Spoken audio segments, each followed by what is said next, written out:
హల్లెలూయా. ఎవరు కూడా నేను ఫలభరితంగా ఉండకూడదు అని అనుకుంటారా? ఎవరు కూడా అనుకోరు కదా.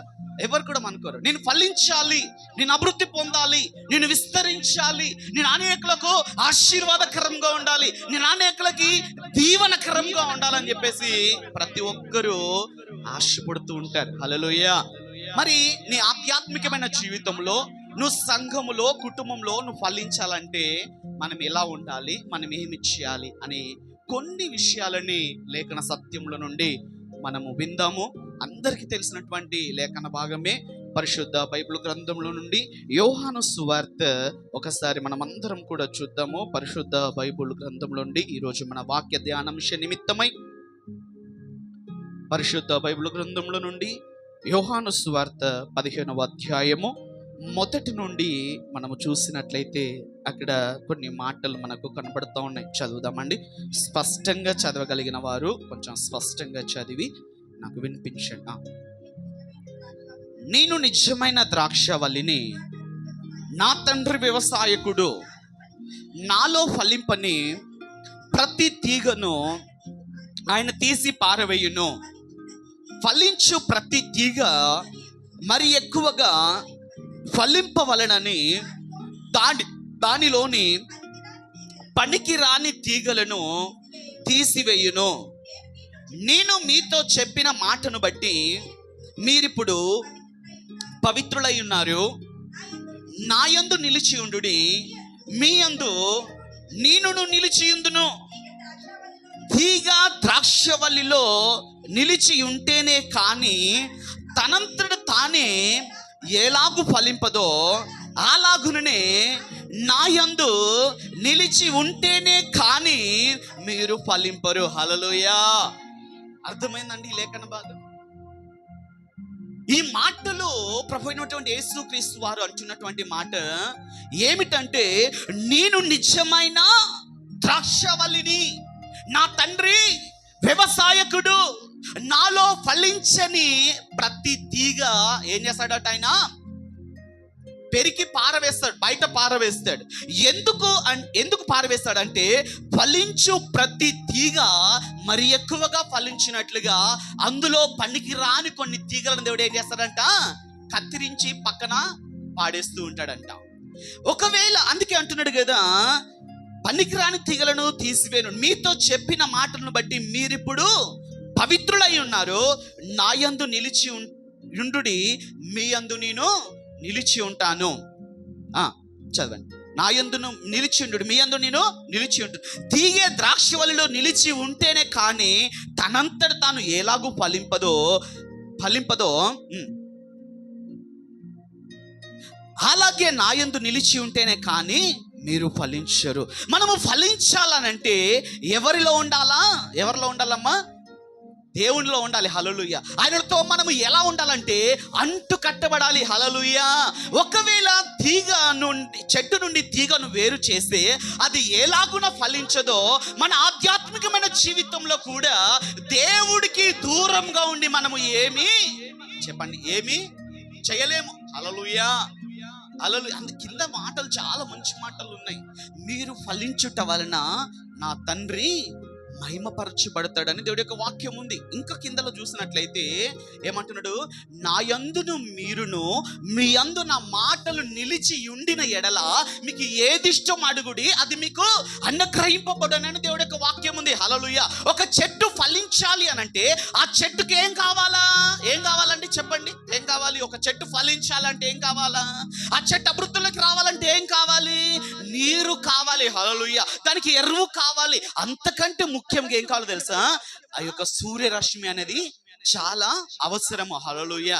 ఎందుకనంటే ఈ చెట్టుకు నీరు అనగా ఏంటిదో తెలుసా? పరిశుద్ధాత్మ. హల్లెలూయా. ఎరువు దేనికి సాదృశ్యం తెలుసా? వాక్యానికి సాదృశ్యము. ఎండ దేనికి సాదృశ్యము తెలుసా? పరిశుద్ధాత్మకి సాదృశ్యము. ఈ 3 భాగాలుగా ఎప్పుడైతే చెట్టులోకి వస్తాయో ఆ చెట్టు ఏం చేస్తుందట? ఫలిస్తూ ఉంటదంట. హల్లెలూయా. మన ఆధ్యాత్మికమైన జీవితంలో కూడా మనము ఫలించాలి అనంటే మనలో ఏముండాలంటే ప్రార్థన ఉండాలి. హల్లెలూయా. వాక్యము ఉండాలి. హల్లెలూయా. పరిశుద్ధాత్మ అభిషేకము చేత ఎందరూ నడిపింపబడతారో వారు అన్ని విషయాలు ఏమవుతారట, ఫలిస్తూ ఉంటారంట. హల్లెలూయా. నువ్వు ఫలించడము దేవుడు కోరుకుంటున్నాడు. నువ్వు ఆశీర్వాదకరంగా ఉండాలని దేవుడు కోరుకుంటున్నాడు. నువ్వు అన్ని విషయాల్లో బ్లెస్డ్ గా ఉండాలని దేవుడు ఏం చేస్తున్నాడంటే దేవుడు నిన్ను కోరుకుంటుంటున్నాడు. హల్లెలూయా. కొన్నిసార్లు మనలో పనికిరాని కొన్ని తీగలు ఉంటాయి. ఏంటిదా తీగలు?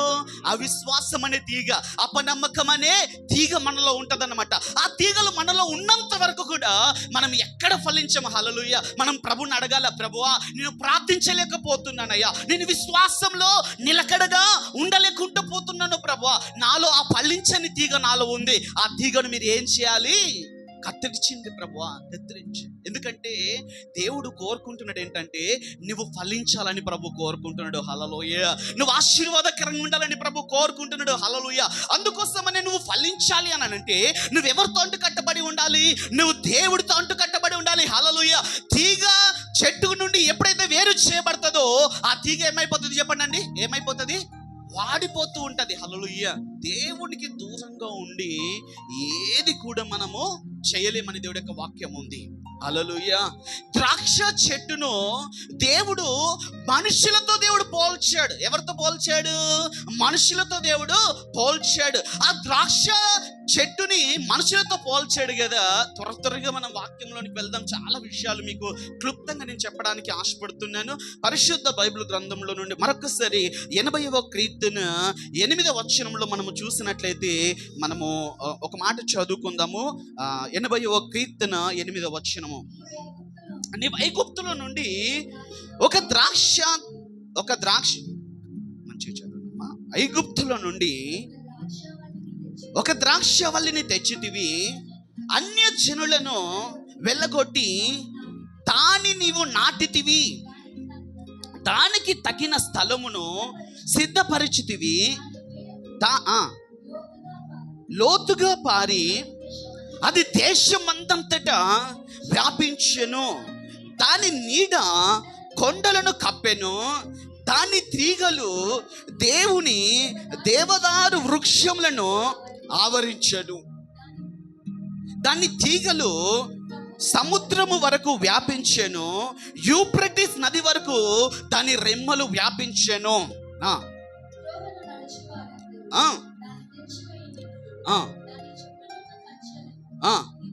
నువ్వేలా పాడు చేసేది విచ్చాలి. చాలు ఇక్కడ చూసినట్లయితే నీవు ఐగుప్తుల నుండి ఒక ద్రాక్షవల్లిని తెచ్చితివి, అన్య జనులను వెళ్ళగొట్టి ఏం చేస్తాడంట?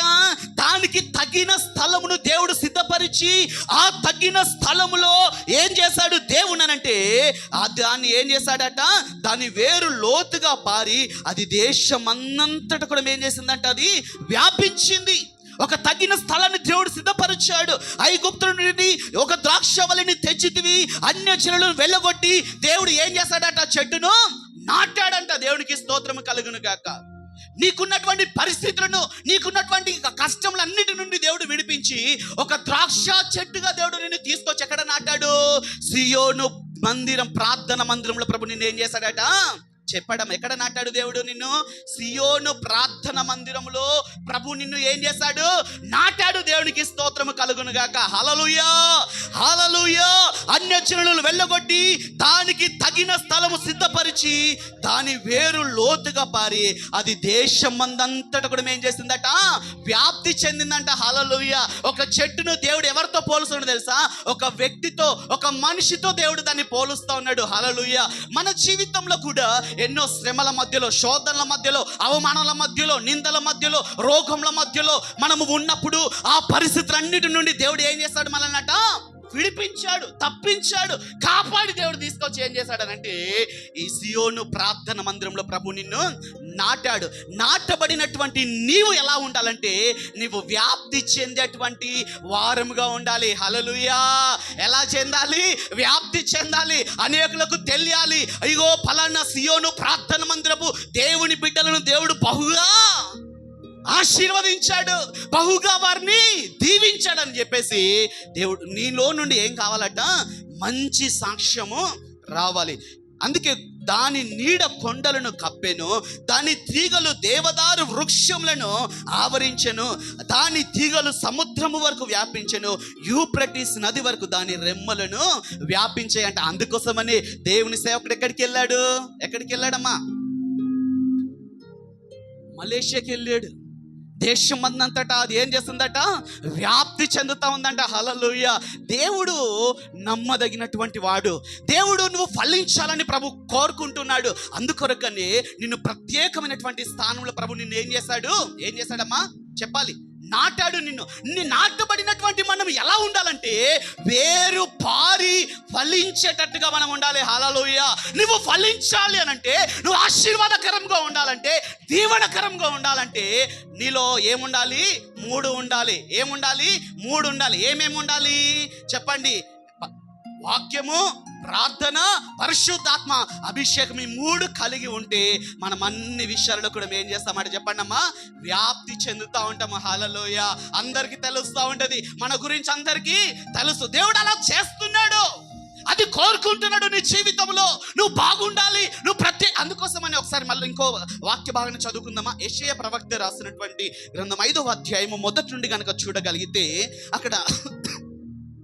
అక్కడ మనకు మంచి మాటలు కనబడుతూ ఉన్నాయి. ఒకసారి చదవగలుగుతారా? నా ప్రియుని గూర్చి నేను పాడిదను వినుడి, అతని ద్రాక్ష తోటను బట్టి నాకు ఇష్టడైన వారిని గూర్చి నేను పాడిదను వినుడి. సత్తువ గల భూమి గల కొండ మీద నా ప్రియునికి ఒక ద్రాక్ష తోట ఉండెను. ఆయన దానిని బాగుగా త్రవ్వి రాళ్లను ఏరి అందులో శ్రేష్టమైన ద్రాక్ష తీగలను నాటించను. ఏం చేస్తాడంట దేవుడు? ఏం చేస్తాడు చెప్పండి అమ్మా? నా ప్రియునికి ఒక ద్రాక్ష తోట.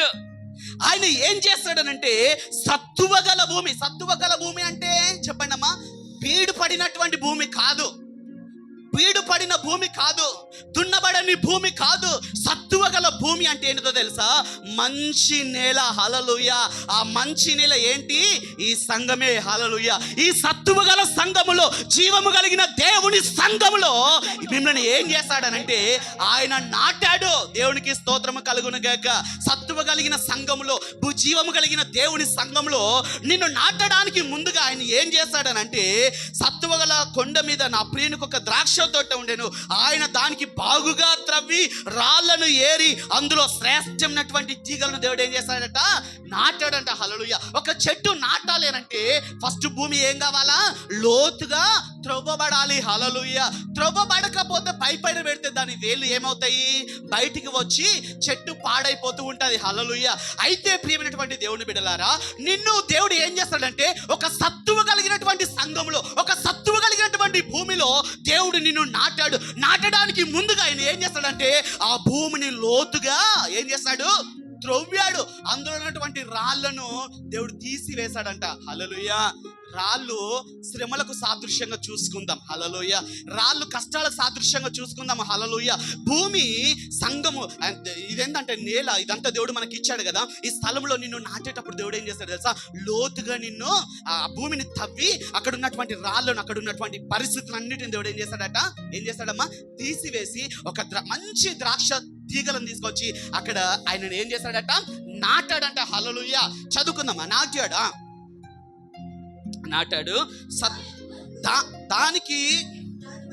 దాని మధ్యను బురుజ ఒకటి వేయించి ద్రాక్ష తొట్టిని ఏం చేస్తాడట? తొలిపించాడు. ద్రాక్ష పళ్ళు ఫలింపవలనని ఎదురు చూచుచుండెను, కానీ అది కారు ద్రాక్షలు కాసేను. దేవునికి స్తోత్రం కలుగును గాక. హల్లెలూయా. అయితే ఈయన చాలా ప్రణాళిక, ఆయన దేవుడు మన జీవితంలో గొప్ప ప్రణాళికను కలిగి ఉన్నాడంట. హల్లెలూయా. గొప్ప ఉద్దేశాన్ని ఆయన కలిగి ఉన్నాడు. ఆయన నాటేయడానికి ముందుగా, నాటిన తర్వాత ఆయన ఏం చేశాడు? బురుజు ఒకటి చేయించాడంట. అక్కడ ద్రాక్ష తొట్టిని కూడా ఆయన ఏం చేస్తాడంట? తొలిపించాడంట. ఇక ఈ చెట్టుకు ఫలాలు రావాలి అని చెప్పేసి దానికి కావాల్సినటువంటి నీరును, దానికి కావాల్సినటువంటి చుట్టూ కంచెను కూడా ఏం చేస్తాడట, ఆయన వేశాడంట. ఇప్పుడు చెట్టు పెట్టి కంచె వేయకపోతే బాగుంటుందా చెప్పండి? ఇప్పుడు ఇది మందిరమే, ఈ మందిరంకి గోడలు లేకపోతే, ఇది పైన రూఫ్ లేకపోతే కూర్చోగలమా? కూర్చోలేము కదా. మనం మంచిగా కూర్చొని ఆరాధన చేస్తున్నామంటే ఈ చక్కగా 4 గోడలు ఉన్నాయి, పక్కన పైన మంచిగా ఏముందంటే స్లాబ్ ఉంది, చక్కగా ఫ్యాన్లు ఉన్నాయి కాబట్టి మనం కూర్చోలేస్తున్నాం. హల్లెలూయా. లేకపోతే వానకి ఎండకి మనం ఏమవుతాం చెప్పండి అమ్మా? తడిచిపోతాం, ఎండిపోతాం. అలా ఉండొద్దని చెప్పేసి దేవుడు ఏం చేశాడనంటే, నా చెట్టును పశువులు మేయకూడదు, నా చెట్టులు రోడ్ల పైన వెళ్ళేవారు దాన్ని తెంచకూడదు అని చెప్పేసి దానికి ఏం చేశాడనంటే కంచెను వేశాడు. హల్లెలూయా. కంచెను వేశాడు, బురుజు ఒకటి కట్టించాడు, ద్రాక్ష ఏం చేశాడట, త్రొట్టిని కూడా ఆయన తొలిపించాడంట. ఇక ద్రాక్ష పండ్లు రావడమే ఆలస్యం. హల్లెలూయా. ఇప్పుడు ఒక చెట్టు ఫలించినప్పుడు నీకు ఎంత సంతోషం ఉంటుంది? ఎవరైనా మీకు చెట్లు ఎంత మందికి ఇష్టం చెప్పండి ఒకసారి. చెట్లు ఇష్టం? మీ ఇళ్ళలో చెట్లున్నాయా? ఒక 100 రూపాయలు పెట్టి ఒక గులాబీ చెట్టు తీసుకెళ్ళినాం అనుకో, ఆ చెట్టుకి ఒక మొగ్గ వస్తే నీకు ఎలా ఉంటుంది చెప్పండి? చాలా, అది పూసినప్పుడు ఇంకా ఆనందంగా ఉంటుంది. హల్లెలూయా. ఒక్క పువ్వు వస్తేనే చాలా ఆనందం, దానికి 4 పువ్వులు వచ్చాయి అనుకో నీకు ఎంత సంతోషం ఉంటుంది? చాలా సంతోషం ఉంటుంది కదా. నువ్వు మీ ఉదాహరణకి మీ ఇంటి పెరట్లో ఒక మ్యాంగో చెట్టు పెట్టుకున్నావు, ఆ మ్యాంగో చెట్టు దాని కాలంలో అది ఏమిస్తుందట చెప్పండి? ఏమిస్తుంది? దాని కాలంలో అది ఫలం ఇస్తుంది. హల్లెలూయా. ఆ ఫలాలు వచ్చినప్పుడు హృదయానికి ఎంతో సంతోషం ఉంటుంది కదా, ఎంతో ఆనందం ఉంటుంది కదా. దేవుడు కూడా ఏం చేస్తాడు, నీకున్నటువంటి ప్రతి పరిస్థితిని కొట్టివేసి ఐగుప్తుల నుండి, అనగా శత్రు దేశం నుండి దేవుడు మనల్ని ఏం చేస్తాడంటే అక్కడి నుంచి తీసుకొచ్చాడు. ఐగుప్తు దేనికి సాదృశ్యము చెప్పండి? లోకానికి సాదృశ్యము, పాపానికి. ఐగుప్తుల వాళ్ళు ఉన్నారు కదా, అక్కడి నుండి దేవుడు వాళ్ళని ఏం చేశాడంట, బయటికి తీసుకొచ్చాడంట. హల్లెలూయా. తీసుకొచ్చి ఏం చేశాడు, ఒక స్థలంలో దాన్ని నాటాడంట. నాటబడినటువంటి ఆ చెట్టు అన్ని రకాలుగా దానికి వేసి అది ఫలించకపోతే నీకేమనిపిస్తుంది? నువ్వు ఎరువేసావు, నీళ్ళు వేసావు, అన్ని రకాలుగా చూసుకున్నావు, కానీ ఆ చెట్టుకు ఫలాలు రాకపోతే నీకేమనిపిస్తుంది? బాధ అనిపిస్తుంది కదా. దేవుడు కూడా చూస్తున్నాడంట. ఆ చెట్టును పెట్టాడు, ఆ చెట్టుకు కంచె వేశాడు, ఆ చెట్టుకి కావాల్సినటువంటి ప్రతిదీ చూసుకున్నాడు. ఇక ద్రాక్ష ఫలంలో కొరకైనా ఏం చేస్తున్నాడట, ఎదురు చూస్తా ఉన్నాడంట. హల్లెలూయా. హల్లెలూయా. యేసు ప్రభు మన జీవితంలో కూడా ఏం చూస్తున్నాడో తెలుసా? నువ్వు ఫలించాలని ఎదురు చూస్తున్నాడు. హల్లెలూయా. నువ్వు ఫలించాలని యేసయ్య ఎదురు చూస్తున్నాడు. నువ్వు ఎలా ఫలించాలి? అయితే నేను చెప్పాల్సినటువంటి మాట ఏమిటంటే, దేవుని బిడ్డలారా, ఒక చెట్టు ఫలించకపోతే నీకేమనిపిస్తుంది చెప్పండి? బాధ అవుతుంది. అయ్యో 3 సంవత్సరాలు అవుతుంది ఈ చెట్టును పెట్టుకొని, ఈ చెట్టు కాయలేదు, పువ్వు లేదు, ఈ చెట్టు ఎందుకు, ఈ చెట్టును తీసాలని అనిపిస్తుంది కదా. అనిపిస్తుందా? అనిపిస్తుంది. అందుకోసం అక్కడ అంటున్నటువంటి మాట ఏమిటంటే, చదవండి. ఎదురు చూస్తుండే ద్రాక్ష పళ్ళు ఫలించవాలని ఎదురు చూచుచుండెను, కానీ అది కారు ద్రాక్షలు కాచెను. కావున యెరూషలేము నివాసులారా, యూదా వారలారా, నా ద్రాక్ష తోట విషయము నాకు న్యాయము తీర్చవలనని మిమ్మల్ని నేను వేడుకొనుచున్నాను. నేను నా ద్రాక్ష తోటకు చేసిన దానికంటే మరి ఏమి చేయగలను?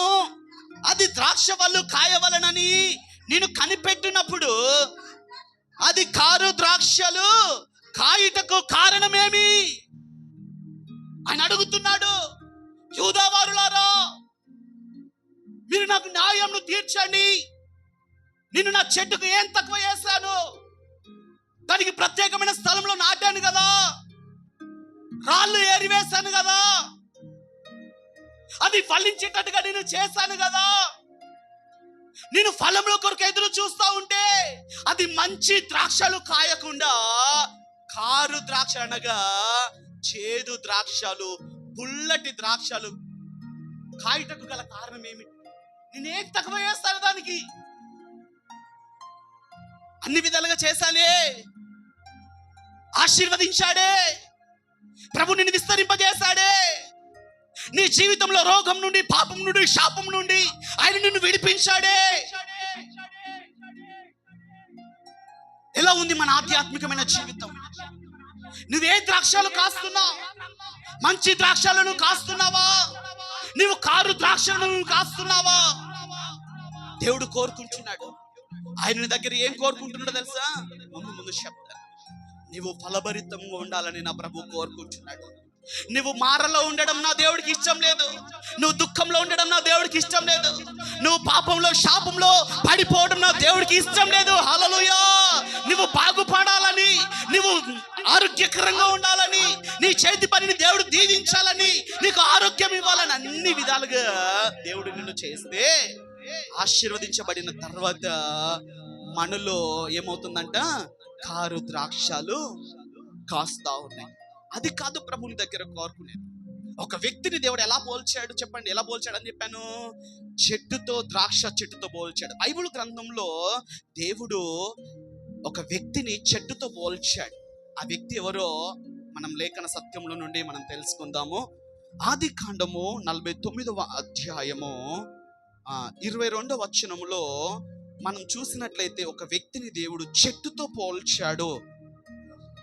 యోసేపు ఫలించేడి కొమ్మ, ఊట యొద్ద ఫలించేడి కొమ్మ, దాని రెమ్మలు గోడ మీదికెక్కి వ్యాపించను. దేవునికి స్తోత్రము కలుగును గాక. యోసేపు ఎవరంట? యోసేపు ఎవరంట? ఫలించేడి కొమ్మ, ఊట యొద్ద నాటబడినటువంటి కొమ్మ. దాని రెమ్మలు ఏమైనాయట? గోడ ఎక్కి వ్యాప్తి చెందినాయంట. హల్లెలూయా, హల్లెలూయా. యోసేపు ఎక్కడ నాటబడ్డాడు? ఎక్కడ నాటబడ్డాడమ్మా చెప్పండి? ఎక్కడ నాటబడ్డాడు? ఊట యొద్ద ఆయన నాటబడ్డాడు. ఆ ఊట ఎవరు? జీవ జలములు కలిగిన ఊటైనా నా యేసయ్య. గట్టిగా చప్పలు కొట్టి ప్రభు నామాన్ని మహిమపరచండి. దేవునికి స్తోత్రము కలుగును గాక. ఊట యొద్ద నాటబడినటువంటి యోసేపు దేవుడు ఏం చేస్తాడనంటే అతడు ఫలించేటట్టుగా దేవుడు చేస్తాడు. ఒట్టిగానే ఫలించలే యోసేపు, ఊరికైనా ఫలించాడా? యోసేపు జీవితంలో ఎన్నో శ్రమలను ఎదుర్కొన్నాడు, ఎంతో అవమానాన్ని ఎదుర్కొన్నాడు, ఎన్నో శ్రమల గుండెగా, అవమానాల గుండెగా వెళ్ళాడు. అయినా విశ్వాసాన్ని కోల్పోలేదు, పరిశుద్ధతను, ప్రార్థనను కోల్పోలా. ప్రియమైనటువంటి దేవుని బిడ్డలారా, సత్తువ కలిగినటువంటి సంఘంలో ప్రభు నిన్ను నాటాడు. జీవము కలిగిన దేవుని సంఘంలో ప్రభు నిన్ను నాటాడు. నాటబడినటువంటి మనము ఏం చేయాలనంటే, ఏం చేయాలి చెప్పండమ్మా? వ్యాపించాలి. వ్యాపించడం అంటే అనేకులకు తెలియాలా, నీ జీవితం అనేకులకు తెలియాలా. ఫలానా వారిని దేవుడు జ్ఞాపకం చేసుకున్నాడు. వాళ్ళ జీవితం మారదని మేము అనుకున్నాం, వాళ్ళ బ్రతుకు మారదని మేము అనుకున్నాం. కానీ వాళ్ళు ఆరాధించుచున్న దేవుడు వాళ్ళని ఏం చేశాడట? దీవించాడు, ఆశీర్వదించాడని నీ గురించి ఏం చెప్పాలా? సాక్ష్యం చెప్పాలా. హల్లెలూయా, హల్లెలూయా. యోసేపు ఫలించడానికి ఎన్నో శ్రమల గుండా యోసేపు వెళ్ళాడు. ఎన్ని పరిస్థితుల గుండా ఆయన వెళ్ళాడు అని అంటే, తండ్రికి చిన్నవాడు గనక ఎంతో ఇష్టంగా యోసేపుకి ఎలాంటి బట్టలు కుట్టించాడు చెప్పండి? ఎలాంటి? ఒక మాట చదవండి. ఆ మాట 37వ అధ్యాయము 3వ వచనంలో ఉంటే చదవండి. మరియు యోసేపు పుట్టిన కుమారుడు గనక తన కుమారులందరికంటే ఎక్కువగా అతన్ని ప్రేమించి అతని కొరకు విచిత్రమైనటువంటి నిలువు టంగిని కుట్టించెను. అతని సహోదరుడు అందరికంటే ఎక్కువగా ప్రేమించుట చూసినప్పుడు వారందరూ కూడా అతని మీద ఏం చేస్తారట? పగబట్టారంట. హల్లెలూయా. ఏం పట్టారు? పగబట్టారు. హల్లెలూయా. ఈ యోసేపు ఇశ్రాయేలు అనగా యాకోబుకు వృద్ధాప్య సమయంలో పుట్టాడు గనక యోసేపు మీద ఏముందంట? ఎక్కువ ప్రేమ ఉందంట. ఎంత ప్రేమ? చాలా ప్రేమ ఉందంట. ఆ ప్రేమకి గుర్తుగా ఏం చేస్తాడంటే విచిత్రమైన కలర్ రంగుల చొక్కాయిని ఎవరు కుట్టించాడంట?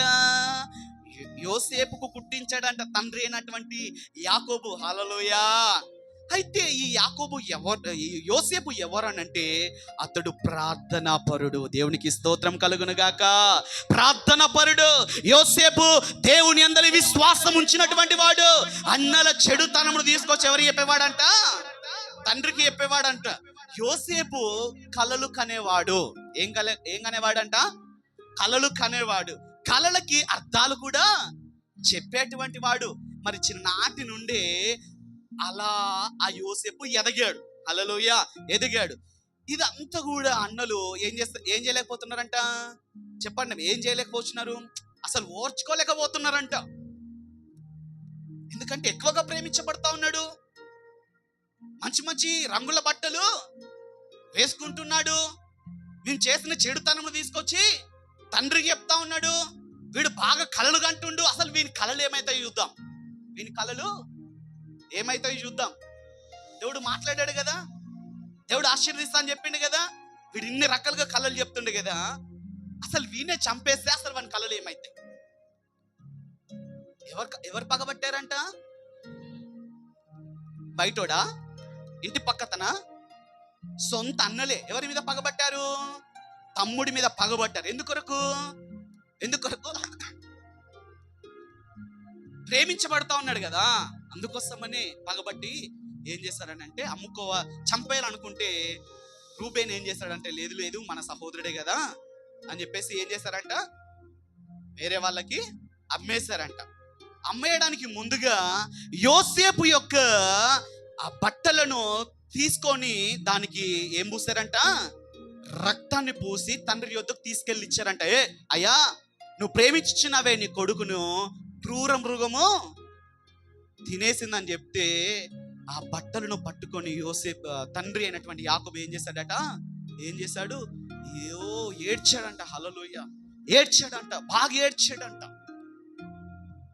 నేను చెప్పవలసినటువంటి మాట ఏమిటో తెలుసా? తండ్రి ప్రేమతో కుట్టించినటువంటి వస్త్రాన్ని అన్నలు దొంగతనం చేశారు. ఎవరు దొంగతనం చేశారు? అన్నలు దొంగతనం చేశారు. ఇప్పుడు బానిసగా వెళ్ళిపోయాడు ఆ దేశానికి. ఏదో పని చేసుకుని బ్రతుకుదాంలే, నాన్నలు నా మీద పగబట్టి అమ్ముకున్నారు కదా అని చెప్పేసి ఎంత వేదన ఉంటే చెప్పండి. తోడబుట్టిన వాళ్ళే ఆ సహోదరుడికి అంత హాని చేయాలని చూసినప్పుడు ఆయనకి ఎంత బాధ ఉంటుంది మనసులో. ఆ బాధనంతా మనసులో పెట్టుకొని పరాయి దేశానికి వెళ్ళి ఆడ పని చేసుకుందామని వెళ్తే పోతిఫర్ భార్య ఏం చేసిందంట, అతనితో పాపము చేయమని ప్రోత్సహిస్తే, లేదు నా దేవుడు నన్ను చూచుచున్నాడు అన్న భయం ఎవరిలో ఉంది? యోసేపులో ఉంది. ఆయన దేశమా? ఆయన ప్రజల కాదు. ఆయన దేశము కాదు, ఆయన ప్రజలు కాదు, ఆయనను చూసేవారు ఎవరు లేరు. అవకాశం వచ్చినా పాపము చేయకుండా యోసేపు అక్కడి నుండి ఏం చేయాడు? పారిపోయాడు. ఈమె ఏం చేసింది? పోతిఫర్ భార్య అతని వస్త్రాన్ని పట్టుకొని ఏం చెప్తుందట తెలుసా? ఇదిగో, నువ్వు పనోడిని తీసుకొచ్చి ఇంట్లో పెట్టావు కదా, ఆ పనోడు నా విషయంలో అసభ్యకరంగా ప్రవర్తిస్తా ఉంటే అతని నుంచి తప్పించుకోవడానికి అతని వస్త్రాన్ని నేను ఇప్పుడు ఎవరు దొంగతనం చేశారు? వస్త్రాన్ని ఎవరు దొంగతనం చేశారు? పోతిఫర్ భార్య దొంగతనం చేసింది. రాజు ఆక్రుడైపోయాడు. నా భార్యని ఇలా చేస్తావని చెప్పేసి యోసేపును బంధించి అక్కడ వేశారు. ఇప్పుడు ఏ వస్త్రాలతో వెళ్ళాడు? చెరసాలలో ఏ బట్టలు ఉంటాయి? ఖైదీ బట్టలు ఉంటాయి. ఖైదీ బట్టలు చెప్పండి అమ్మా, ఏ బట్టలు ఉంటాయి? ఫస్ట్ ఏ బట్టలు పోయినాయి చెప్పాలి? ఫస్ట్ ఏ బట్టలు పోయినాయి? రంగురంగుల చొక్కా ఎవరు దొంగతనం చేశారు? అన్నలు దొంగతనం చేశారు. బానిస వస్త్రం ఎవరు దొంగతనం చేశారు? పోతిఫర్ భార్య దొంగతనం చేసింది. ఇప్పుడు ఏ బట్టలతో యోసేపు ఎక్కడ ఉన్నాడు? చెరసాలలో ఉన్నాడు. ఏ బట్టలతో? ఖైదీ వస్త్రాలతో ఉన్నాడంట. అదే రాజ్య సముఖంలో పానదాయకుడు, భక్ష్యకారకుడు ఇద్దరు ఉన్నారు. వాళ్ళకి కలలు వచ్చాయి. ఆ కలల భావము చెప్పింది ఎవరు? యోసేపు చెప్పాడంట. యోసేపు చెప్పిన ప్రకారంగానే వాళ్ళకి ఏమొచ్చిందంట? ఉద్యోగం వచ్చిందంట. రాజుకు కల వచ్చింది.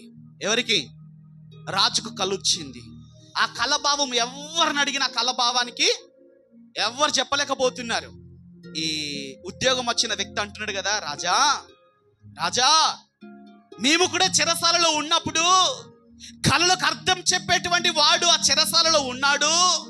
అతడు చెప్పిన ప్రకారంగానే మరల మాకు ఉద్యోగం నచ్చిందంటే రాజు అడగట, ఎవరో అతన్ని తీసుకొని రా. మా రాజు దగ్గరికి వచ్చేటప్పుడు ఖైదీ బట్టలతో రావడానికి వీలు లేదు. ఏ బట్టలు వేసుకొని రావాలి? సాధారణ బట్టలు వేసుకొని రావాలి. రాజు సముఖంలో అతను నిలబెట్టాడు. రాజు అంటున్నాడు, నా కళ్ళు వచ్చింది. ఆ కళ్ళకు అర్థం ఎవరు చెప్పలేకపోతున్నారు. నువ్వు కళ్ళకు అర్థం చెప్తావంట కదా, నా కళ్ళకు అర్థం ఏంటి చెప్పంటే, రాజా గొప్ప కరువు రాబోతుంది. మనము ధాన్యమును సంపాదించుకొని బాగా పండించి కొట్లల్లో వాటిని సమకూర్చుకుందామని చెప్పేసి అతను చెప్పిన మాటను బట్టి రాజు ఆ ప్రకారంగా చేశాడు. కరువు రానే వచ్చింది. యోసేపుకు ఏ వస్త్రంలో ఇచ్చిన తెలుసా? రాజవస్త్రంలో ఇచ్చిన. గట్టిగా చప్పట్లు కొట్టండి. ఎన్ని అవమానాలు, ఎన్ని నిందలు, ఎన్ని భయంకరమైనటువంటి పరిస్థితులు వెళితే రాజవస్త్రములు యోసేపు ధరించగలిగాడు. హల్లెలూయా. మన ఆధ్యాత్మికమైన జీవితంలో కూడా మన విషయంలో పగబట్టే వారు ఉంటారు, మన మీద నిందలు వేసేవారు ఉంటారు, మనను ఓర్చుకోలేని వారు ఉంటారు. అయినా ధైర్యము కలిగి ప్రభు సన్నిధిలో మనం ఏం చేయాలి? ప్రార్థన చేయాలి. మనుషులు విడిచిపెట్టిన దేవుడు విడిచిపెట్టే దేవుడు కాదు. దేవునికి స్తోత్రము కలుగును గాక. యోసేపును అందరూ విడిచిపెట్టారు, కానీ యోసేపును దేవుడు విడిచిపెట్టాడా? చెప్పండి అమ్మా, విడిచిపెట్టాడా? విడిచిపెట్టాలా? ఎన్ని సంవత్సరాలు? దాదాపు కలలు వచ్చిన తర్వాత 14 సంవత్సరాలు నిరీక్షణతో యోసేపు దేవుడి సన్నిధిలో ప్రార్థన చేశాడు. అందుకోసమనే దేవుడు అంటాడు కదా, యోసేపు ఫలించడి కొమ్మ, ఊట యొద్ద నాటబడిన కొమ్మ, దాని రెమ్మలు గోడ ఎక్కి వ్యాపించాయి. ఇప్పుడు అన్నలు ఆ దేశంలో కరువు వచ్చేసింది. ఎవరి దగ్గరికి వచ్చారు? ఏ కలగన్నాడు యోసేపు? అందరు కూడా నమస్కారం చేయించినట్లుగా కలగన్నాడంట. ఏ కళలు కన్నారో అదే కళ ప్రకారంగా అన్నలు వచ్చి ఎవరి దగ్గర నమస్కారం చేయించినారు? గట్టిగా చప్పలు కొట్టండి ఒకసారి. అవమానం పొందిన చోటే, ఆ సాంగ్ ఉంది కదా వచ్చేవరకైనా. మరి అవమానాన్ని దేవుడు ఆనందముగా మార్చి అధికారాన్ని యోసేపుకు దయచేశాడు. హల్లెలూయా. ప్రియమైనటువంటి దేవుని బిడ్డలారా, యోసేపు ఆ దేశంలో ఐగుప్తులో ఆహారం ఉందని చెప్పేసి అందరు కూడా ఎవరి దగ్గరకు వచ్చారంట? ఎవరి దగ్గరకు వచ్చారు? యోసేపు కాడికి వచ్చారు. దేవునికి స్తోత్రము కలుగును గాక. త్రోసివేసిన వారే మరలాని దగ్గరకు వస్తారు. గట్టిగా చప్పలు కొట్టి ప్రభు నామాన్ని మహిమపరుస్తారా? యోసేపు ఫలించడానికి గల కారణం ఏమిటి అని అంటే, ఆయన ఊట యొద్ద మనం ఎక్కడ నాటబడాలి? సత్తువ గల సంఘంలో ఊట యొద్ద మనం నాటబడ్డాం. నాటబడినప్పుడు శ్రమలు వస్తాయి, రావా? బాధలు వస్తాయి, బలహీనతలు వస్తాయి. అయినా ఎలా ఉండాలి? ధైర్యంను కోల్పోవద్దు, ప్రార్థనను కోల్పోవద్దు, విశ్వాసాన్ని కోల్పోకూడదు. ప్రతిరోజు దేవుడి సన్నిధిలో ప్రార్థన చేయాలి. ప్రభునితో మాట్లాడా? ప్రభు కల రీతిగా మాట్లాడా? దర్శనం రీతిగా ప్రభునితో మాట్లాడా? వాక్యం రీతిగా ప్రభునితో మాట్లాడా? ఏ మాట అయితే ప్రభునితో మాట్లాడాడో ఆ మాట తప్పకుండా దేవుడు నీ జీవితంలో ఏం చేస్తాడు? తప్పకుండా నెరవేర్చే దేవుడు. హల్లెలూయా. ఆలస్యమైనను ఏం చేస్తాడట? నీకొచ్చిన దర్శనంను స్పష్టంగా రాసి పెట్టుకో. ఆలస్యమైనను ఒక సమయంలో తప్పకుండా అది ఏం జరుగుతుందంట? తప్పకుండా మనందరి జీవితంలో దేవుడు జరిగిస్తాడు. హల్లెలూయా. అందుకోసమైనటువంటి ప్రియమైనటువంటి దేవుని బిడ్డలారా, దేవుడు ఏం చేస్తున్నాడు అని అంటే, నీవు ఫలించాలి. ఏం కావాలట? చాలా మంది ఒక మాట చదువుకుందాం, వెళ్దాం, మనకు చాలా సమయం ఉంది. ఒకసారి చదువుకుందామా? మార్కు సువార్త 11వ అధ్యాయము 12వ వచనాన్ని మనం చదువుకుందాం. మరునాడు బేతేన్య నుండి వెలుచుండగా ఆయన ఆకలిగొని, ఎవరు ఆకలిగొని? యేసయ్య ఆకలిగొని ఆకులు గల ఒక అంజూరపు చెట్టును దూరం నుండి చూసి దాని మీద ఏమైనాను దొరుకునేమోనని వచ్చెను. దాని యొద్దకు వచ్చుచుండగా ఆకులు తప్ప మరి ఏమీ కనబడలేదు. ఏలయనగా అది అంజూరపు పండ్ల కాలము కాదు. ఇక మీదట నువ్వు ఎన్నటికి ఎవరిను తినకుందురు గాక అని చెప్పి ఇది ఆయన శిష్యులు విన్నారు. చాలు. యేసుక్రీస్తు శరీరధారి అయినటువంటి దినాలలో అనేక గ్రామాలకి యేసుప్రభు వెళ్ళాడు. యేసుప్రభు దేవుడు అయినప్పటికీ కూడా మేసయ్యకి ఏమైందంట? ఆకలైంది. ఆకలైతే ఆయన దూరం నుంచి ఏం చూశాడట? ఒక అంజూరపు చెట్టును చూశాడంట. ఆకులు బాగున్నాయి. ఏమున్నాయంట? ఆకులు బాగున్నాయి, చూడ్డానికి రమ్యంగా ఉంది. ఎవరికైనా ఏముంటుంది? ఒక చెట్టు ఉందంటే చెట్టుకి ఏదైనా ఫలం దొరుకుతుందని ఆశ ఉంటుందా? ఉండదా? ఉంటది. యేసుప్రభు కూడా అనుకున్నాడంట, ఆకలి అవుతుంది కదా, నేను వెళ్ళి ఆకులు గల అంజూరపు చెట్టు దగ్గరికి వెళ్ళాడంట. దాన్ని చూస్తే ఆకులు తప్ప మరి ఏమి ఫలము దానిలో లేవంట. ఆయన వెంటనే అన్నాడంట కదా, మరలా నీ ఫలములు ఎవరు తినకుందరు కాక నువ్వు ఫలించకుందుగాక అన్నాడు. వాళ్ళు బేతేను నుండి వెళ్ళి వాళ్ళ పరిచయం ముగించుకొని తిరిగి వస్తుండగా ఆ చెట్టు ఏమైపోయిందంట? వాడిపోయిందంట. వేర్లతో సహా అదేమైందంట? వాడిపోయిందంట. అసలు ఏంటి దాని అర్థం ఏంటి? యేసయ్య 5 రొట్టెలు 2 చేపలు 5,000 మందికి ఆయన సమృద్ధిగా పంచిపెట్టగా ఎన్ని గంపలు మిగిలాయి? 12 గంపలు మిగిలాయా? మిగలలేదా? ఆయన రాళ్ళను రొట్టెలుగా చేసుకొని తినలేడా? ఆయనకు సామర్థ్యత ఉంది. ఒక మాట చెప్తాను, చరిత్రలు చెప్తున్నాయి, బైబిల్ కాదు, చరిత్రలు చెప్తున్న మాట. యేసుక్రీస్తు ప్రభుల వారంట ఎప్పుడు ఎక్కడికి ఎవరిని వెంట పెట్టుకొని పోయేవాడు? శిష్యులను వెంట పెట్టుకొని వెళ్ళేవాడు. వెంట పెట్టుకొని వెళ్ళినప్పుడు రొట్టెల ఆహారం తీసుకొని వెళ్ళేవాళ్ళు. వీళ్ళేమైనా లేదు.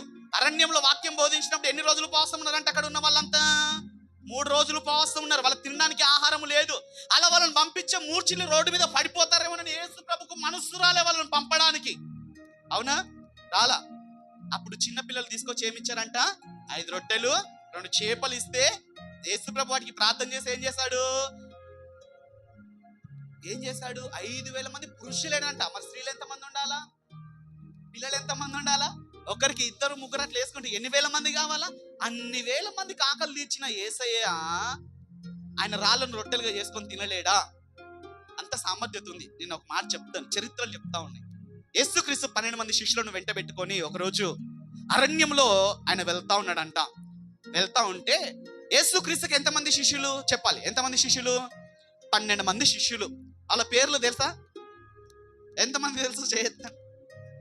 వాళ్ళ పేరు పేతురు, యోహాను, యాకోబు, ఆంద్రయ. 12 మంది శిష్యుల పేర్లు తెలుసు కదా. అందరిలో దుడుకువారు ఎవరు? పేతురయ్య గారు చాలా తొందరపాటు మనిషి.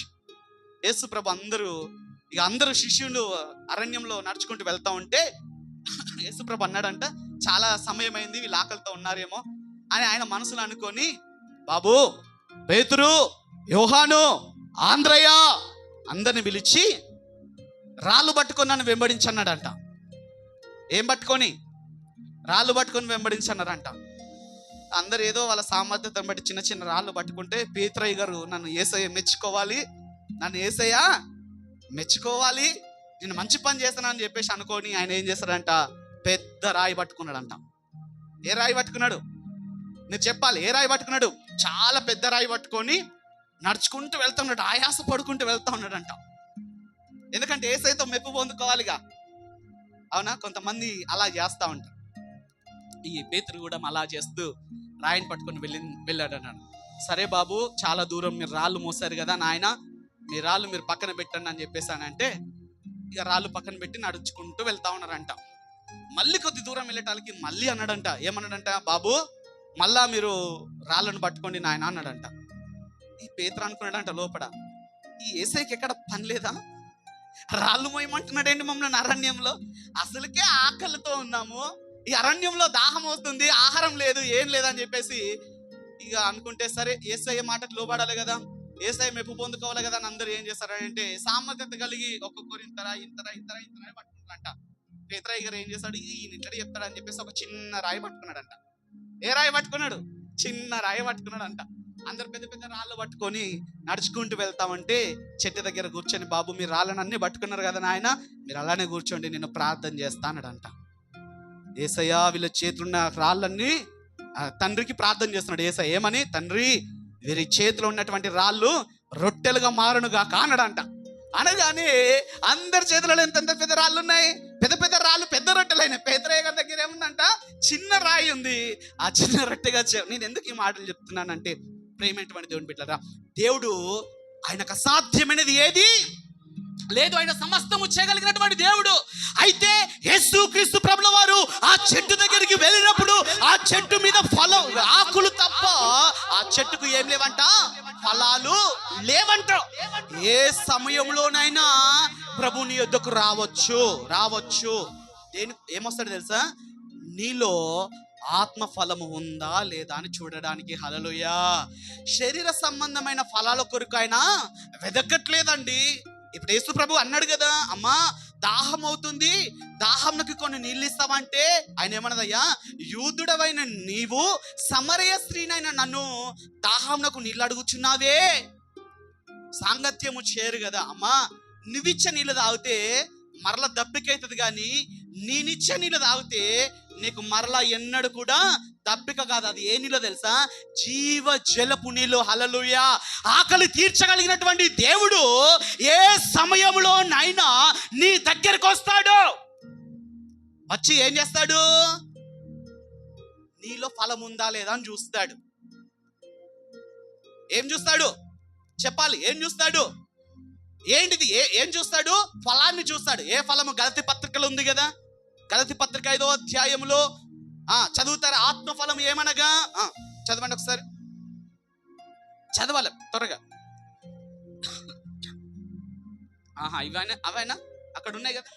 అయితే ఆత్మఫలం ఏమనగా ప్రేమ, సంతోషము, సమాధానము, దీర్ఘశాంతము,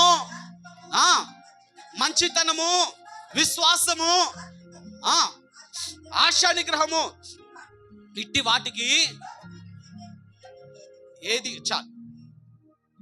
ఆత్మఫలం లేని 9 ఫలాలు యేసు ప్రభు నిన్ను నాటి ఒక స్థలంలో సిద్ధపరిచి నిన్ను పోషించేది ఎందుకో తెలుసా?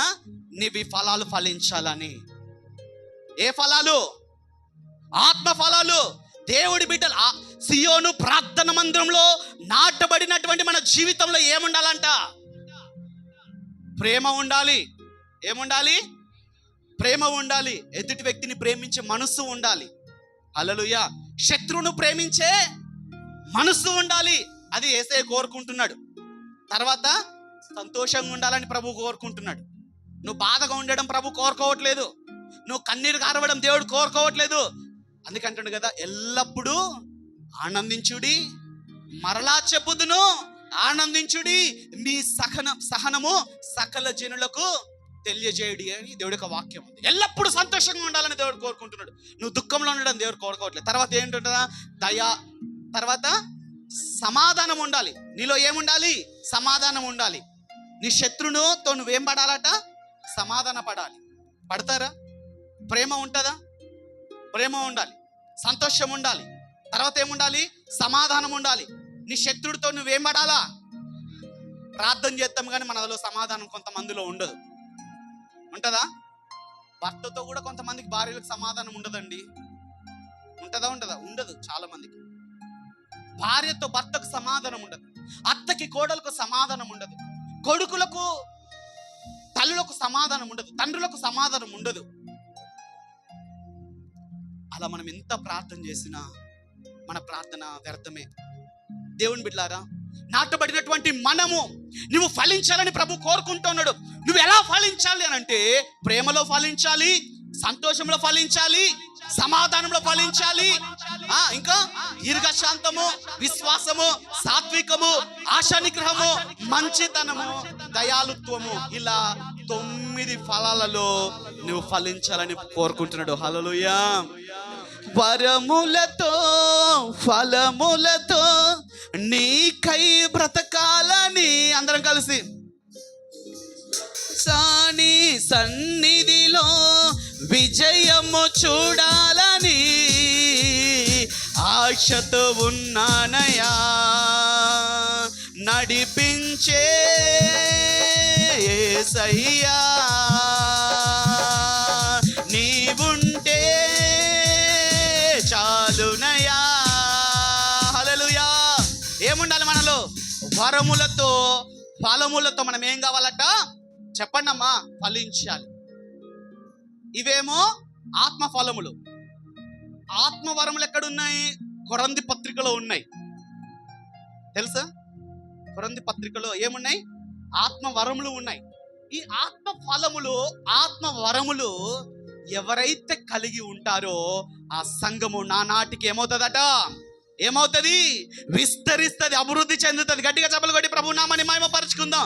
వరములతో ఫలములతో నీకై బ్రతకాలని, నా తుది శ్వాసాని సన్నిధిలో విజయము చూడాలని ఆశతో ఉన్నానయ్యా. అర్థమవుతుందా? వరములతో ఫలములతో మనము బ్రతకాల. తుది శ్వాస ఆయన సన్నిధిలో మనం ఏం చేయాలా? విడిచిపెట్టాలా. అలాంటి గొప్పది కావాలని ప్రభు నీ దగ్గర కోరుకుంటున్నాను. నువ్వు ఫలించాలని, ఆత్మ ఫలములతో, ఆత్మ వరములతో నువ్వు ఫలించాలని ప్రభు కోరుకుంటున్నాడు. సంఘంలో నాటబడిన మనందరి జీవితంలో ఏముండాలా? ఇది గుర్తుపెట్టుకోవాలా. అది చెట్టే కదా, ఆ చెట్టుకు అన్ని ఫలాలు ఉన్నాయి. ఆ ఫలాలలో ఒక్కొక్కటి ప్రేమ ఉంది. మనలో ప్రేమ ఉండాలి, మనలో సమాధానం ఉండాలి, మనలో సంతోషం ఉండాలి, మనలో విశ్వాసం ఉండాలి, ఆశ నిగ్రహం ఉండాలి, దయాలత్వం ఉండాలి. ఇవన్నీ కలిగి ఉంటే ఏమవుతుంది? విస్తరిస్తుందండి. ఇవి కొంతమందిలో ఉండి ఇంకొంతమందిలో ఆ కృపావరం. చదువుతారు ఒకసారి కృపావరం, కొరంథీ పత్రిక.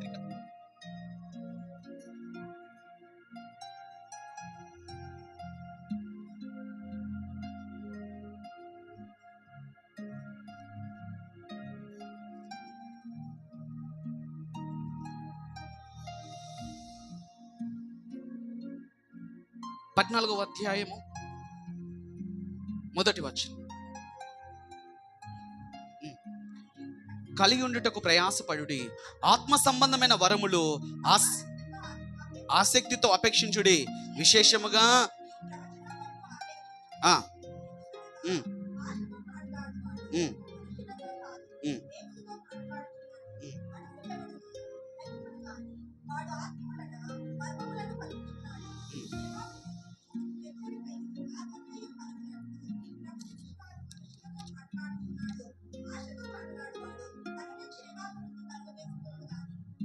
ఒకసారి 12వ అధ్యాయం 4వ వచనం చదవండి. 12వ అధ్యాయం 4వ వచనం. కృపావరములు నానా విధములుగా ఉన్నవి కానీ ఆత్మ ఒకటే, మరియు పరిచర్యలు నానా విధములుగా ఉన్నవి కానీ ప్రభు ఒక్కడే. నానా విధములైన కార్యములు కలవు కానీ అందరిలోనూ అన్నిటినీ జరిగించు దేవుడు ఒక్కడే. అయినను అందరికి ప్రయోజనకరముగా ప్రతివానికి ఆత్మ ప్రత్యక్షతను అనుగ్రహించబడుచున్నది. ఏలయనగా, ఇప్పుడు చదవండి ఇక. ఏలయనగా ఒకడికి లెక్క పెట్టండి. చెప్పండి. బుద్ధివాక్యమును చెప్పండి. మరి ఒక్కడికి 2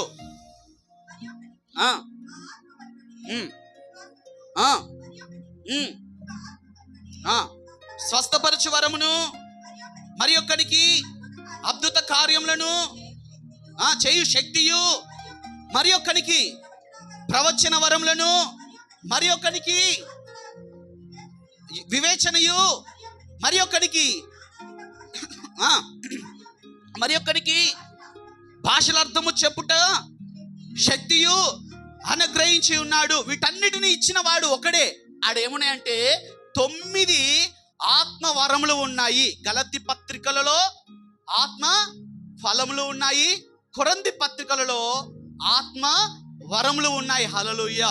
నువ్వు ప్రార్థన చేస్తే నీకు స్వస్థత వరాన్ని ఇస్తాడు. నువ్వు ప్రార్థన చేస్తే ప్రవచన వరం ఇస్తాడు, బుద్ధివాక్యం ఇస్తాడు. చాలా అక్కడ ఉన్నాయి. హల్లెలూయా. ఈ ప్రేమ సమాధానము ఈ ప్రవచనాలు ఏ సంఘంలో ఉంటాయో ఆ సంఘము నానాటికి ఏమవుతుందట, అభివృద్ధిలోనికి వస్తుంది. హల్లెలూయా.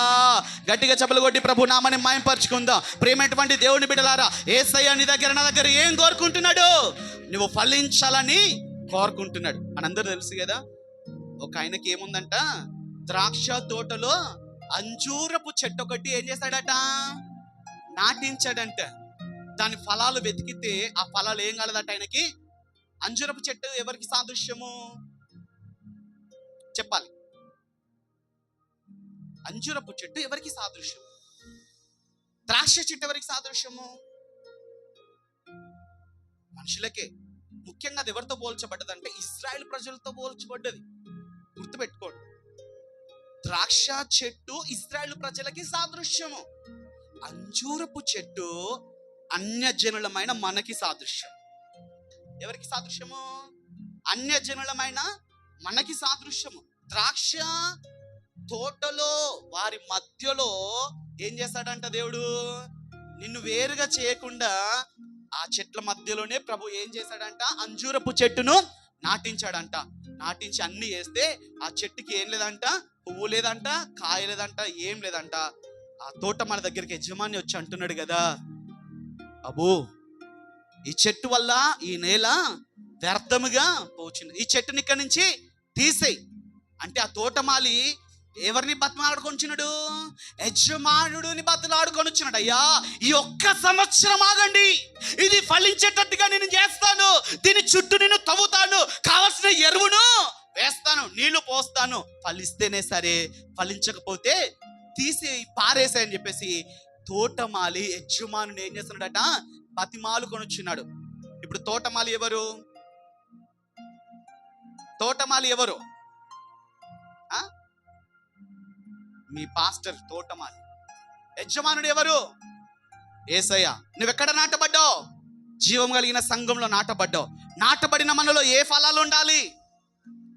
దేవుడిని దగ్గర ఏం కోరుకుంటున్నాడు? ఆత్మ ఫలములు, ఆత్మ వరములు కోరుకుంటున్నాడు. ఎన్నికలేని యోగ్యత లేని మనల్ని ఎన్నిక చేసింది యేసయ్య యొక్క రక్తం. హల్లెలూయా. ఆ రక్తమే ఈరోజు మనము ఇక్కడ ఆయన కాచిన రక్తము చేత పరిశుద్ధులుగా చేర్చబడి సంఘంలో మనం కట్టబడ్డాము. హల్లెలూయా, హల్లెలూయా. అందుకోసమైనటువంటి ప్రేమైనటువంటి దేవుని బిడ్డలారా, అందుకనే మనము ఫలించాలని ప్రభు ఏం చేస్తున్నాడట, కోరుకుంటున్నాడంట. నువ్వు విస్తరించాలని ప్రభు కోరుకుంటూ త్వరగా ముందుకెళ్దామా? మరొక మాట చదువుకుందాము. ఇర్మియా ప్రవక్త రాసిన గ్రంథము 17వ అధ్యాయము 8వ వచనం. నా సమయానికి నేను ముగిస్తాను. వాడు జలముల యొద్ద నాటబడిన, ఎక్కడ? జలముల యొద్ద నాటబడిన చెట్టు వలె ఉండును. అది కాలువల యోరన దాని వేరులు తన్నును, వెట్ట కలిగినను. దానికి వెట్ట అంటే ఏంటిది? వెట్ట అంటే ఏంటిది చెప్తారు ఎవరైనా? వెట్ట అంటే ఏంటి? వెట్ట అంటే ఏమిటి? వేడి. వెట్ట అంటే ఏంటంట? వేడి. వెట్ట కలిగినను, వెట్ట కలిగినను దానికి భయపడదు, దాని ఆకు పచ్చగా ఉండును. వర్షము లేని సంవత్సరమున చింతనొందదు, కాపు మానదు. చాలు చింతనొందదు, కాపు. ఎందుకు? అది ఎక్కడ నాటబడ్డది? ఎక్కడ నాటబడ్డది? కాలువ యొద్ద. కాలువ నీరు ఎవరు? యేసయ్య. మనం ఎక్కడ నాటబడాలా? యేసయ్య దగ్గర నాటబడాలి. హల్లెలూయా. వర్షం లేని సంవత్సరమున చింతనొందదు, కాపు మానదు, తన ఆకు పచ్చగా ఉంటది. ఎందుకనంటే వెట్ట అనగా వేడి, శ్రమలు, బాధలు కలిగిన మనం ఎండిపోం. అర్థమవుతుందా? ఆ సంవత్సరం అంతా కరువు వచ్చినా, ఆ సంవత్సరం అంతా బలహీనతలో ఉన్నా, ఆ సంవత్సరం అంతా కష్టంలో ఉన్నా, ఆ సంవత్సరం నీ వ్యాపారంలో నువ్వు లాస్ అయిపోయినా నువ్వు భయపడవు. ఎందుకో తెలుసా? ఎక్కడ నాటబడ్డావు? కాలువ యొద్ద నువ్వు నాటబడ్డావు. వర్షం లేని సంవత్సరమున చింతనొందదు, కాపు మానదు. వెట్ట కలిగిన వెట్టకి కూడా అది భయపడదు. ఎందుకంటే అది ఎక్కడుందంట? కాలువల దగ్గర నాటబడ్డది కనుక. హల్లెలూయా. మనం ఎక్కడ నాటబడ్డాం? జీవము కలిగిన దేవుని సంఘములో కాలువల యొద్ద మనము నాటబడ్డాం. దేవునికి స్తోత్రము కలుగును గాక. హల్లెలూయా. అందుకోసం అనేటువంటి ప్రేమైనటువంటి దేవుని బిడ్డలారా, మనము అలా నాటబడాలి. శ్రమలు వచ్చినా మనం భయపడం. ఇంకా అర్థమవుతుందా? కొన్నిసార్లు చెట్టుకు వేరుకి ఏం పడుతుందంట? వేరు పురుగు పడుతుందంట. ఇప్పుడు చూసారా వేరు పురుగు ఎలా ఉంటుందో? చెట్టు బాగానే ఉంటుంది, కానీ సడన్ గా చెట్టు ఏమైపోతుంది? ఎండిపోతుంది. ఆ వేరుకి ఏం పట్టిందంట? పురుగు వచ్చేసిందంట. హల్లెలూయా. కొన్నిసార్లు మన విశ్వాస ప్రార్థన జీవితానికి ఏం పడుతుందంట? వేరు పురుగు పడుతుందంట. పడుతున్నప్పుడు దాన్ని ఎవరు గమనించాలి? తోటమాలి గమనించి దానికి కావాల్సినటువంటి ఎరువును, నీరును అన్ని సమపాలగిస్తే ఆ చెట్టుకు కలిగిన వేరు పురుగు ఏమవుతుంది? ఆ పురుగు ఎవరో తెలుసా? అపవాదిగాడైన సాతాను. హల్లెలూయా. ఆ సాతాను యొక్క తలను దేవుడు ఏం చేశాడు? చిత్తగదొక్కాడు. ఇంకా అపవాదికి అపజయము, దేవుడి బిడ్డలకి ఏంటంట? జయం ఉంటది. హల్లెలూయా. అది ఇంకా భయపడదు. దేవునికి స్తోత్రం కలుగును గాక. హల్లెలూయా. ఇంకో మాట మనం చదువుకుందామా? యెహెజ్కేలు ప్రవక్త రాసిన గ్రంథము 17వ అధ్యాయము 24వ వచనము. దాని కొమ్మలు 17వ అధ్యాయం 24వ వచనం చదువు. దాని కొమ్మల నీడను అవి దాగును, మరియు యెహోవానగు నేనే ఘనమైన చెట్టును నీచమైనది చెట్టును ఘనమైనది గాను చేయవాడను నేనే. పచ్చని చెట్టును ఎండిపోవునట్లుగాను, ఎండిన చెట్టును వికసించినట్లుగా చేయవాడను నీ. సకలమైన చెట్లకు తెలియబడినట్లు యెహోవానైన నేనే ఈ మాట సెలవించి దానిని నెరవేర్చి వాడను నేనే. ఘనమైన చెట్టును ఎలా చేస్తాడట? ఘనహీనమైన చెట్టుగా చేస్తాడంట. ఎన్నిక లేని చెట్టును దేవుడు ఏం చేస్తాడట?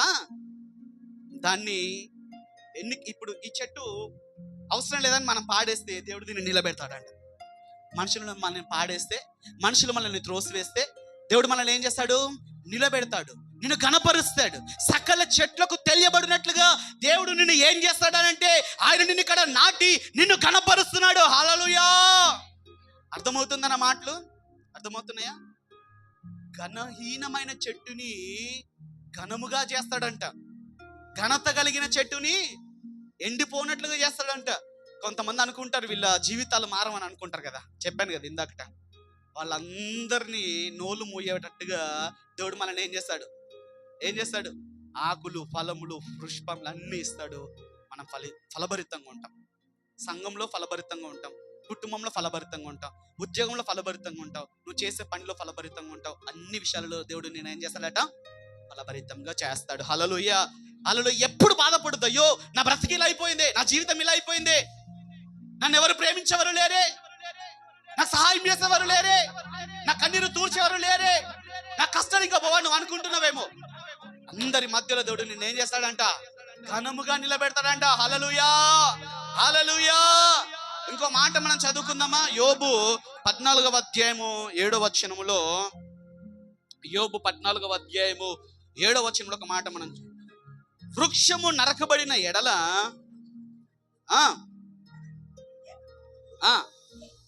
లేత కొమ్మలు వేయుననియు నమ్మకము కలదు, దాని వేరు భూమిలో పాతదైపోయినను, దాని అడుగు మొద్దు మట్టిలో చీకిపోయినను, నీటి వాసన మాత్రపు చేత అది మరలా చిగురించును. గట్టిగా చప్పలు కొట్టండి. హల్లెలూయా.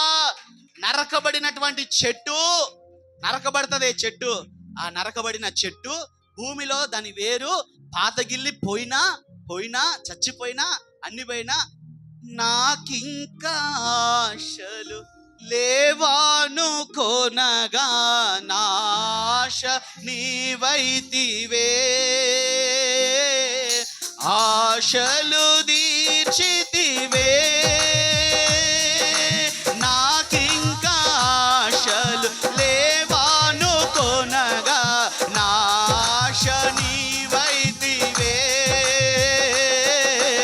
ఆశలు దీర్చితివే, నలు దిశల నండు భయమావరింప నా పక్షమందుంటివే, నాకు అభయమిచ్చితివే. హల్లెలూయా యేసునాథా, కృతజ్ఞత స్తుతులు నీకే. అందరు కలిసి హల్లెలూయా, కృతజ్ఞత స్తుతులు నీకే.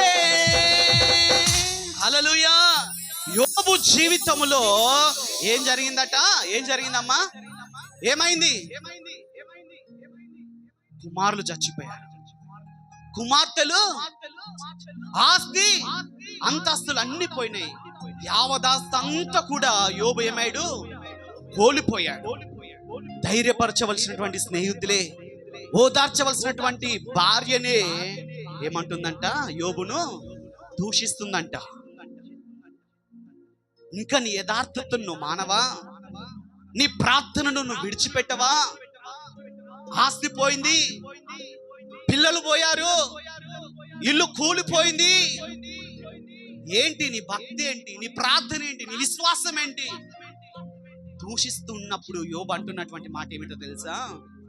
యెహోవా ఇచ్చెను, యెహోవా తీసుకొని పోయెను, యెహోవా నామానికి స్తుతి కలుగును గాక. యెహోవా ఇచ్చినప్పుడు మేలును మనం అనుభవించాము, కీడును మనం అనుభవించా తగదా అని చెప్పేసి భార్యతో యోబు అన్నాడంట. అన్ని శ్రమల మధ్యలో, అన్ని కోల్పోయిన పరిస్థితిలో, కొంతమంది కోడి పిల్ల చచ్చిపోతేనే ప్రార్థనకు రారు.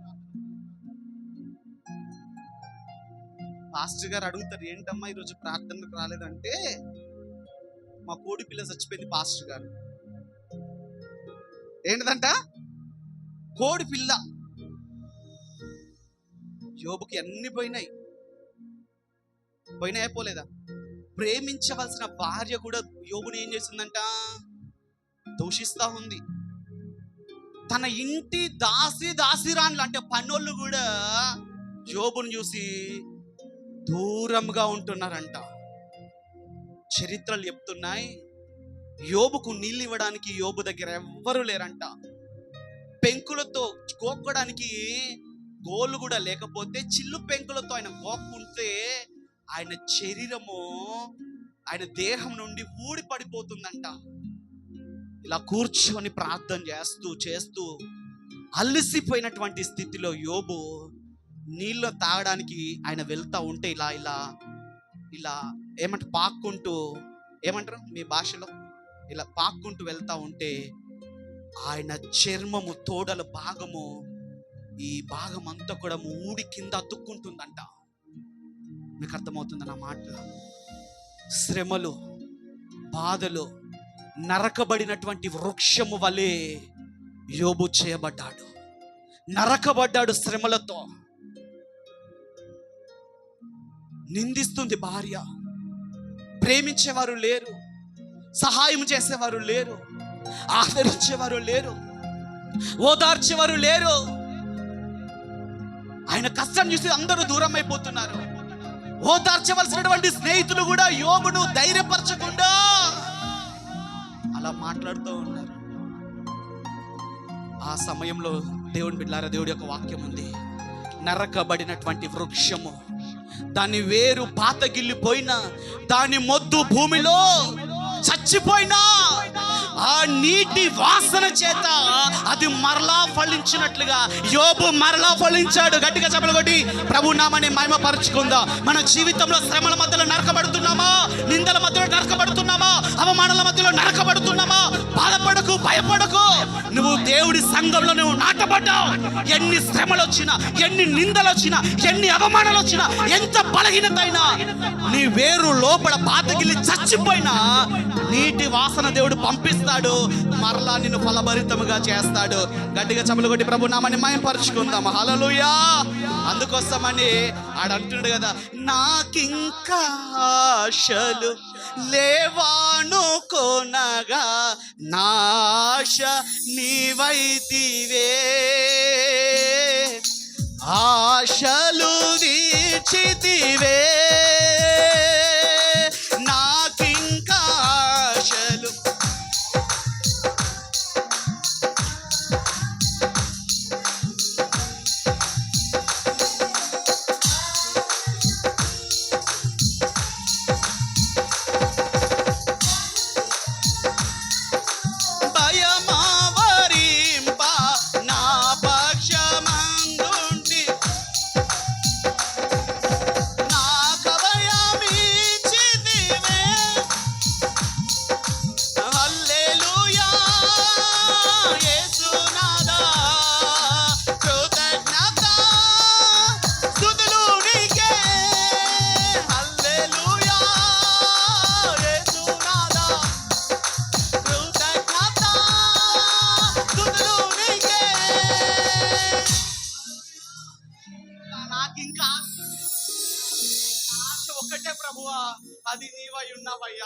నా ఆశలు తీర్చే దేవుడవు నీవే.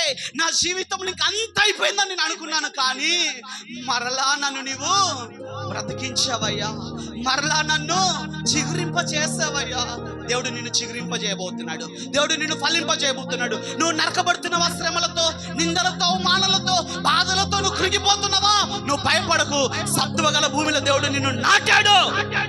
నాటబడిన నీవు నీటి వాసన మరలా, చెప్పండి, మరలా నీవు మరలా ఫలిస్తావంట. హల్లెలూయా.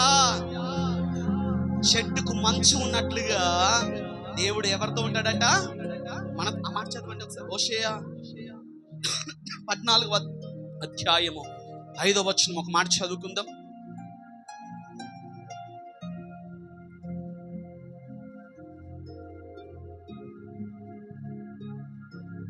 హోషేయ 14వ అధ్యాయం 5వ వచనం. చెట్టునకు మంచు ఉన్నట్లు నేనతనికి ఉండును, తామెర పుష్పము పెరిగినట్లు అతడు అభివృద్ధి నొందును. లెబానోను పర్వతము దాని వేలు తన్నునట్లు వారు తమ వేళ్లను తన్నుదురు. పెరుగును ఒలీవ మొక్కకు కలిగినంత సౌందర్యమును అతనికి కలుగును. హల్లెలూయా. నరకబడ్డాడు బలహీనతల మధ్యలో, ఆస్తి పోయి, అంతస్తు పోయి, నరకబడి కృంగిపోయినటువంటి